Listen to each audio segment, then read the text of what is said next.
خدا ولی ہے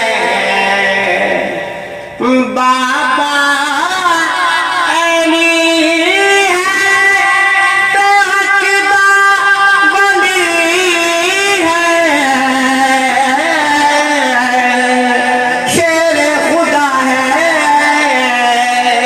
کہ سونا سخی ہے بچے علی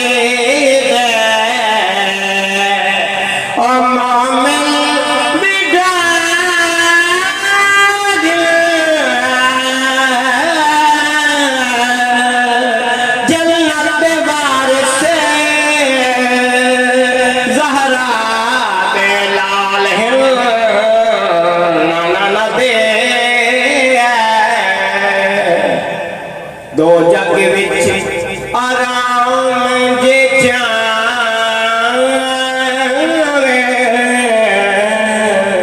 تے نہ چھڈی در پنج تن دا اور کسے تو ڈر نہ آوے رکھے دل وچ ڈر پنج تن دا نہ منظور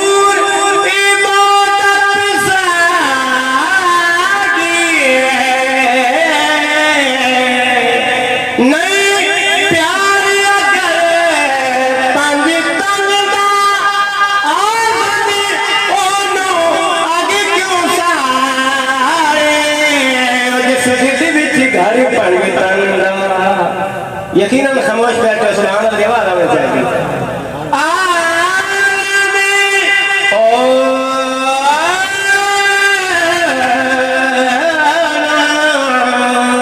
آگے کیوں سارے اور جس دلی وچ گھر پڑھے تنگا یقیناً پورے پنڈال ایسا خوبصورت شعر پیش کرنے لگا جس شعر کے سبحان اللہ دیوار آنے تو اپنی قسمت نانے دے کندھیاں تے کیتی سواری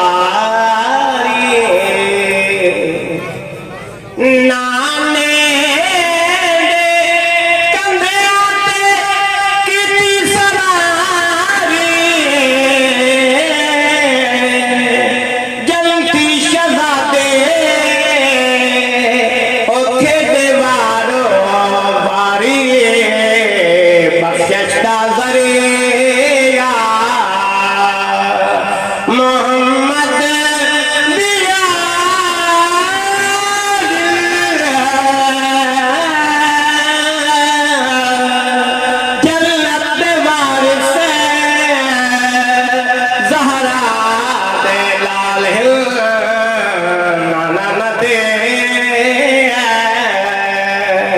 کلام دا مقطع حاصل مقطع جناب آپ اس متن حوالے کرنے کا جناب زہرا دے جائے زہرا دے جائے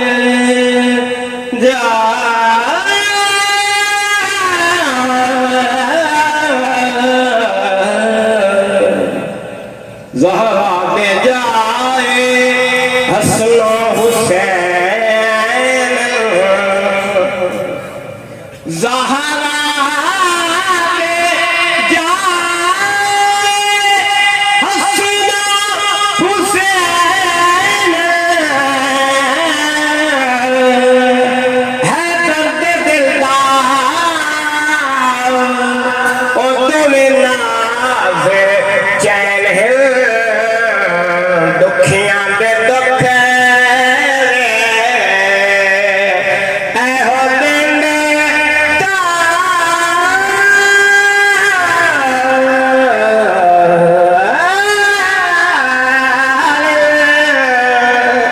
جنت وارث زہرا دے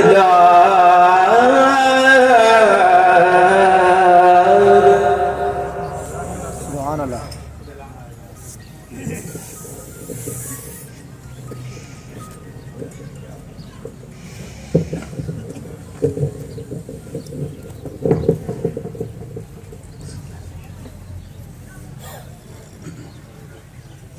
الحمدللہ الحمدللہ رب العالمین والعاقبۃ للمتقین والصلاۃ والسلام علی سید الانبیاء والمرسلین اما بعد اعوذ باللہ من الشیطان الرجیم بسم اللہ الرحمن الرحیم کل نفس ذائقۃ الموت آمنت باللہ صدق اللہ مولانا العظیم قال اللہ تعالیٰ فی کلام المجید قرآن الحمید فی شان حبیبہ مخبرا و آمرا ان اللہ وملائکتہ یصلون علی النبی یا ایھا الذین آمنوا صلوا علیہ وسلم تسلیما۔ کوئی بھی زبان خاموش نہ رہے، بلند آواز سے نال کریم آقا علیہ الصلوۃ والسلام کی بارگاہ اقدس کے اندر جھوم جھوم کے درود و سلام کا نذرانہ پیش کرو۔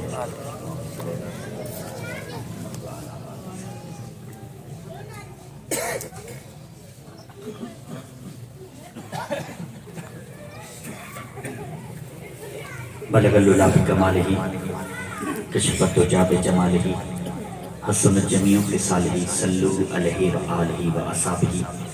خدایا بحق کے بنی فاطمہ کہ پر قول ایمان کنی خاتمہ، اگر دعوتم رد کنی بر قبول منو دست و دامان آل رسول۔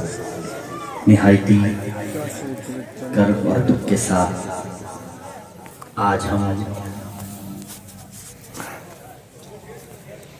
رانا عبدالرحمن مرحوم مغفور کی تعزیت کے لیے اور ان کی مغفرت کی دعا کے لیے جمع ہوئے۔ دعا کرتے ہیں رب کریم کی بارگاہ میں مالک ذوالجلال مرحوم کو کروٹ کروٹ جنت الفردوس میں اعلیٰ ورفع مقام عطا فرمائیں۔ اور آج کی اس محفل میں دور و نزدیک سے آنے والے تمام اہل علاقہ اور سوگ برام کو میری طرف سے محترمانہ سلام، السلام علیکم ورحمۃ اللہ وبرکاتہ۔ حضرات گرامی، وقت کا دامن بہت تھوڑا ہے اور 2 بجے ہم نے ختم شریف پڑھنا ہے۔ میں نے چند ہی لمحات میں اپنی گفتگو کو سمیٹ کے آپ لوگوں کی خوبصورت سماعتوں کے حوالے کرنا ہے، اور جتنی دیر ہم لوگوں نے بیٹھنا ہے ہماری کوشش ہوگی کہ اتنی دیر ہماری زبان خالی نہ رہے، اللہ کے ذکر کے ساتھ معطر اور منور رہے۔ بلند آواز میں کہہ دے سبحان اللہ، سبحان اللہ۔ حضرات گرامی، میرے برادر مکرم رانا محمد اشرف، آپ کے والد محترم جو اس دنیا فانی کو چھوڑ کے مالک حقیقی کی بارگاہ میں حاضر ہوئے ہیں، لقمہ اجل بنے ہیں۔ یاد رکھیں، باپ اس ہستی کا نام ہے کہ بے شک ماں کے قدموں کے نیچے جنت ہے۔ حضور نے فرمایا جنت میں داخل وہی ہوگا کہ جو جنت کے دروازے سے گزرے گا۔ صحابہ نے عرض کی یا رسول اللہ وہ دروازہ کون ہے؟ تو کریم آقا نے فرمایا وہ اولاد کے لیے جنت کا دروازہ اس کا باپ ہے، اس کا باپ ہے۔ اور باپ کو آقا علیہ السلام نے وہ درجے وہ مقام عطا کیے کہ آقا کا غلام آقا کی بارگاہ میں آ کے عرض کرتا ہے آقا میں سارا دن مزدوری کرتا ہوں، کام کرتا ہوں، محنت کرتا ہوں، میں اپنا مال جمع کر کے گھر رکھتا ہوں، دوسرے دن مزدوری پہ جاتا ہوں تو میرا باپ بغیر پوچھے بتائے میرے مال کو خرچ کر دیتا ہے۔ آقا نے اس شخص کے باپ کو بلا کے ارشاد فرمایا کہ تیرا بیٹا تیرے خلاف ایک مقدمہ لے کے آیا ہے۔ عرض کی آقا کون سا؟ کریم آقا نے فرمایا کہ تیرے بیٹا تیری یہ شکایت کر رہا ہے کہ میرا باپ میرا مال بغیر پوچھے خرچ کر دیتا ہے۔ جب باپ نے یہ بات سنی تو حضرات گرامی باپ کی آنکھوں سے آنسو ٹپکے اور زاروں قطار رونا شروع کر دیا۔ آقا علیہ السلام نے جب اس کے باپ کو روتے ہوئے دیکھا تو آقا علیہ السلام کی چشمان مقدس سے آنسو جاری ہوئے اور کریم آقا نے فرما دیا کہ اے میرے غلام، تو اور تیرا مال دونوں تیرے باپ کے ہیں۔ اب تیرا باپ چاہے تجھ سے پوچھے، تیرا باپ چاہے تجھ سے نہ پوچھے، تیرے مال کو بھی خرچ کر سکتا ہے اور تیرا بھی فیصلہ کر سکتا ہے۔ یہ تو باپ کی عظمت ہے۔ حضرات گرامی، میں آپ لوگوں کے سامنے جو آج موضوع لے کے آیا ہوں کائنات کی ہر چیز کا خالق و مالک اللہ رب العزت کی ذات اقدس ہے۔ اب توجہ کیجئے گا میری گفتگو کی طرف۔ کوئی چیز زمین پہ موجود ہے، کوئی چیز آسمان پہ موجود ہے، ہر چیز کو بنانے والا، ہر چیز کو تخلیق کرنے والا کوئی اور نہیں ہے، وہ اللہ رب العزت کی ذات اقدس ہے۔ مالک کریم نے اپنے کارخانہ قدرت میں بڑی سی بڑی چیز کو بنایا، چھوٹی سی چھوٹی چیز کو بنایا۔ رب کائنات نے اپنی مخلوقات کو تخلیق کیا۔ مثال دیتا ہوں کہ اس جہان میں دیکھیں کہ اللہ نے ایک طرف ہاتھی کو بنایا، دوسری طرف اللہ نے چیونٹی کو پیدا فرمایا۔ ایک طرف ہاتھی کو تخلیق کیا، ہاتھی کو بنا کے بھیجا دنیا میں، تو رب کائنات نے دوسری طرف چیونٹی کو بنا کے بھیجا۔ ادھر رب کائنات نے جو اعضاء ہاتھی کو عطا فرمائے، ادھر رب کائنات نے وہی اعضاء چیونٹی کو عطا فرمائے۔ نہ اللہ نے ادھر کوئی کمی چھوڑی، نہ اللہ نے ادھر کوئی کمی چھوڑی۔ رب نے بنایا، بھائی رب نے ہر چیز کو تخلیق کیا، نہ اللہ نے ہاتھی کے بنانے میں کوئی کمی چھوڑی، نہ اللہ نے چیونٹی کے بنانے میں کوئی کمی چھوڑی۔ اب کمی رہتی کیوں کہ چیونٹی کو بنانے والا، ہاتھی کو بنانے والا، جن کو بنانے والا، آسمان کو بنانے والا، سورج کو بنانے والا کوئی دنیا کا سائنسدان نہیں تھا، بلکہ پوری کائنات کو بنانے والا تیرا میرا اللہ تھا۔ تیرا میرا اللہ ہے۔ اب رب کائنات نے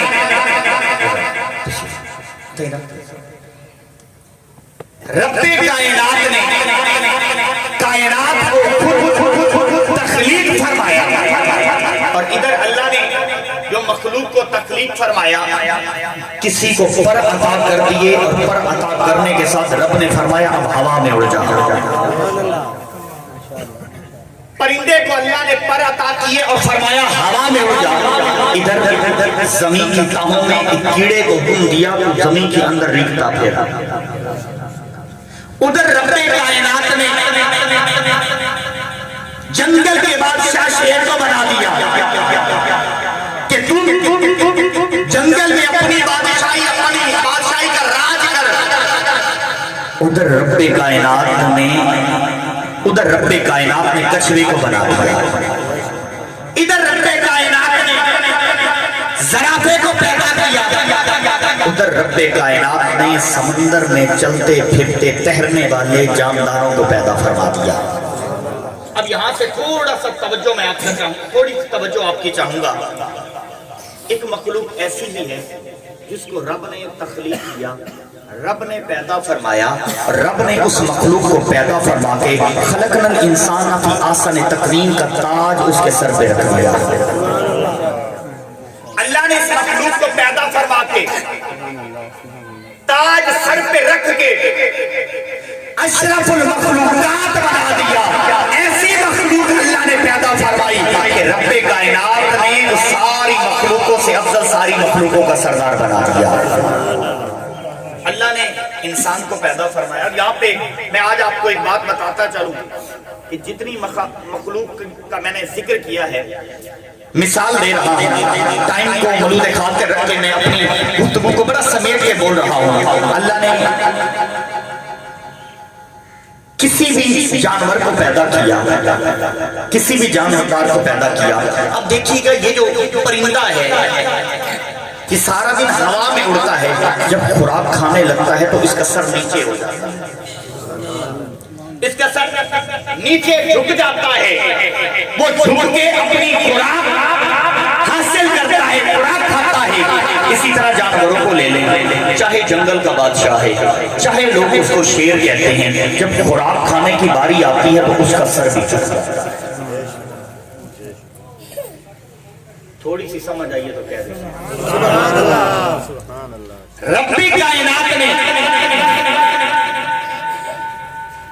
پرندے کے سر کو جھکا دیا، جانور کے سر کو جھکا دیا، لیکن جس کو اللہ نے حضرت انسان بنایا اس کے سر کو جھکایا نہیں ہے۔ اس اس کا سر جھکا نہیں، اس کو خوراک کھانے کے لیے رب کائنات نے دو ہاتھ عطا کر دیے۔ اے میرے بندے، رب یہ مخاطب ہوتا ہے اپنے بندے سے، میں نے ساری مخلوق کے سر کو جھکا دیا، اے ابن آدم تیرے سر کو اٹھائے رکھا ہے۔ اب وجہ کیا تھی کہ رب یہ بتانا چاہتا ہے کہ ساری مخلوق تمہارے سامنے مسخر ہے، لیکن انسان میں نے تیرے سر کو دنیا کے سامنے اپنی ساری مخلوق کے سامنے بلند رکھا ہے، اگر تیرا سر جھکے گا تو فقط میری بارگاہ میں جھکنا چاہتا ہے۔ بات کی سمجھ آئی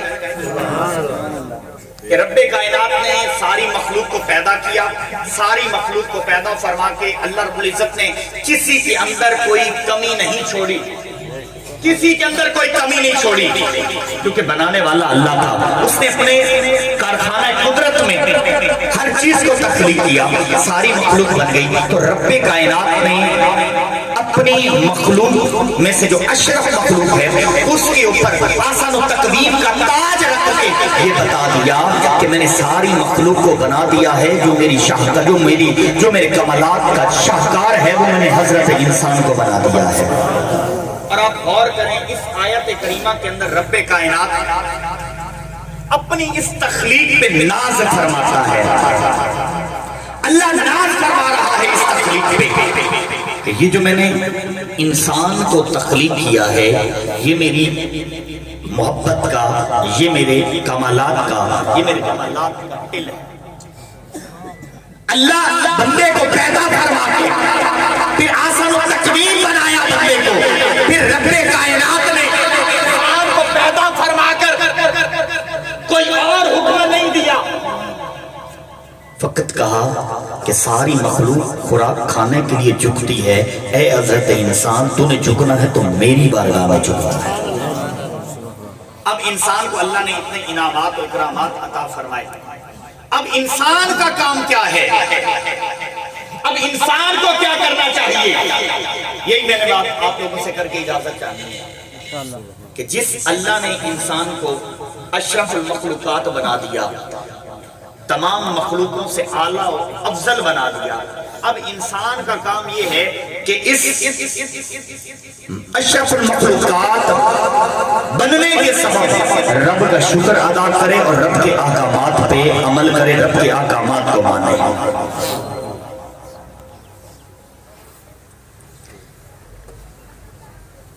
انسان کے ذمے رب کے احکامات کو ماننا ہے، رب کے حضور جھکنا ہے، رب کے حضور گر گرانا ہے، رب کے حضور عشق پار ہونا ہے، رب کے حضور سجدہ ریز ہونا ہے، رب کے حضور قیام کرنا ہے، رب کے حضور توسیع و تسبیح کرنی ہے۔ جو رب کی بارگاہ میں جھک گیا، رب نے اسے کسی کے سامنے جھکنے نہیں دیا۔ جو رب کے سامنے جھک گیا، جو رب کے سامنے رو پڑا، رب نے کسی کے سامنے اسے رونے نہیں دیا۔ حضرات گرامی، قیامت کا دن ہوگا، نفسا نفسی کا عالم ہوگا، تو امت محمدیہ کی طرف جہنم کی آگ دوڑے گی، امت محمدیہ کی طرف جہنم کی آگ دوڑے گی۔ وہ بڑا واسطہ پیش کریں گے، بڑا وسیلہ پیش کریں گے، لیکن جہنم کی آگ ان کی طرف بڑھتی جائے گی، بڑھتی جائے گی، بڑھتی جائے گی کہ اچانک وہ دیکھیں گے کہ لجپال نبی، منٹھار نبی، وہ حاجت روا نبی اچانک اپنے ہاتھ میں ایک پیالہ لے کے آئیں گے، اور کریم آقا علیہ السلام اس پیالے میں سے پانی کے چند قطرے اٹھا کے اس آگ کی طرف پھینکیں گے۔ کتنے؟ چند قطرے پانی کے اس آگ کی طرف پھینکیں گے۔ حضرات گرامی غور کیجئے گا، آگ واپس پلٹ جائے گی، آگ واپس پلٹ جائے گی۔ تو جب آگ واپس پلٹے گی نا، تو تب کریم رؤوف و رحیم آقا علیہ السلام کی بارگاہ اقدس میں حضور کے نوکر، حضور کے غلام عرض کریں گے، یا رسول اللہ صلی اللہ علیہ وآلہ وسلم، یہ اتنی بڑی آگ تھی، یہاں تو سمندر کا پانی آ جاتا، یہ آگ واپس نہ جاتی، آقا اس پانی کے ایک پیالے میں جتنا پانی تھا، ان پانی کے چند قطروں میں کون سی اتنی کوالٹی تھی، کون سی اتنی خوبی تھی کہ جہنم کی آگ واپس پلٹ گئی۔ کریم آقا علیہ السلام نے ارشاد فرمائے، یہ پانی کوئی عام پانی نہیں تھا، یہ پانی وہ پانی تھا جب میرے غلام، میرے امتی دنیا میں تھے تو دنیا میں بہہ کے سے رب کے خوف سے خشیت الہیہ کی وجہ سے جو ان کی آنکھوں سے آنسو ٹپکتے تھے وہ آنسو والا پانی جہنم کو پیچھے کر گیا. اللہ اکبر. توجہ کریں کہ پانی ہے چند قطرے اور وہ پانی کوئی عام پانی نہیں. وہ جو تم دنیا میں بیٹھ کے رب کے خوف سے رب کے ڈر سے اپنی آنکھ سے آنسو کا بہاتے ہو. کریم آقا نے فرمایا یہ وہی رب کے ڈر والا پانی تھا جو میرے غلام میرے امتیوں کے آنکھوں سے نکلا. اب اس کے چند قطرے جب آگ پہ پڑے تو رب کائنات نے آگ کو پیچھے فرما دیا. آقا علیہ الصلوۃ والسلام خشیت الہیہ کا درس دے رہے تھے اپنے غلاموں کو کہ ایک غلام نے عرض کی آقا نے فرمایا کہ جس شخص کی آنکھوں سے خشیت الہیہ کی وجہ سے خوف خدا کی وجہ سے آنکھ سے ایک قطرہ آنسو کا ٹپکے گا رب کائنات اس بندے پہ جہنم کی آگ حرام فرما دے گا. حضرات گرامی صحابی نے عرض کی یا رسول اللہ صلی اللہ علیہ وآلہ وسلم میرے ماں باپ آپ پہ قربان جائیں آپ ہمیں یہ بتائیں کہ وہ جو آنسو کا ایک قطرہ جو ٹپکنا ہے آنکھ سے اس کی مقدار کتنی ہونی چاہیے وہ کتنا زیادہ یا کتنا کم ہونا چاہیے. تو آپ کے میرے لجپال نبی نے بہت ہی خوبصورت ارشاد فرمایا. آقا نے فرمایا کہ مکھی کے سر جتنا آنسو کسی کی آنکھ سے نکل جاتا ہے یعنی اس کی پلکیں بھیگی ہو جاتی ہیں ان پلکوں کے بھیگنے کی وجہ سے رب کائنات بندے کے گناہوں کو معاف فرما دیتا ہے. اور آج حضرت انسان جب میں نے یہ مطالعہ کرتے ہوئے یہ چیز میرے آنکھوں سے گزری نا کہ رب کائنات کی ساری مخلوق جھک کے کھاتی ہے اور ہمارے رب نے انسان کو جھکایا نہیں بلکہ اس کا سر بلند کیا دو ہاتھ دیے کہ اے حضرت انسان تو جھک کے نہ کھانا تو ہاتھ کے ساتھ لقمہ توڑ کے اپنے پیٹ میں لے کے جانا. تیرا سر رزق کے سامنے نہیں جھکے گا بلکہ تیرا سر جھکنا ہے تو رازق کے سامنے جھکنا چاہیے. آج نماز سے ہم دور سچ سے ہم دور آج نیک اعمال سے ہم دور روزے سے ہم دور حج و زکوٰۃ سے ہم دور ہیں. او حضرت انسان کچھ غور کر کچھ خیال کر کچھ اپنے اوپر رحم کر. تو نے جانا ہے قبر میں حضور کو منہ دکھانا ہے قیامت والے دن رب کو منہ دکھانا ہے. اتنے اعمال لے کے جاؤ جب قبر میں جائے تو حضور راضی ہو جائیں جب تم حشر میں جاؤ تو تمہارا رب تمہارے اوپر راضی ہو جائے تمہارا رب تمہارے اوپر راضی ہو جائے حضور تمہارے اوپر راضی ہو جائے. ہر شخص جانتا ہے میں بالکل اپنی گفتگو کو سمیٹ رہا ہوں میرے وقت سے 4 منٹ ابھی پڑے ہیں غور کیجیے گا حضرات گرامی. ہر شخص جانتا ہے کہ قبر میں 3 سوال ہونے ہیں. من رب تمہارا رب کون تمہارا دین کیا اور حضور علیہ السلام کا چہرہ انور سامنے لا کے پوچھا جائے گا کہ دنیا میں تم اس ہستی کے بارے میں کیا کہتے تھے. ذرا غور کرو انسان تو گناہوں کی پوری کی پوری گٹھڑی لے کے جب قبر میں جائے گا جب حضور علیہ السلام کے چہرے کی زیارت کی جائے گی تو حضور کہہ دیں میں تو اسے نہیں جانتا یا یہ اتنا گناہگار ہے یہ اتنا بدکار ہے میں اس کی شفاعت نہیں کروں گا. تو بھائی یہ تمہاری دنیا کا کمائی ہوگی دولت دنیا میں کمایا ہوا پیسہ دنیا میں کمایا ہوا سب کچھ تمہارے کس کام آئے گا؟ کچھ کام نہیں آئے گا.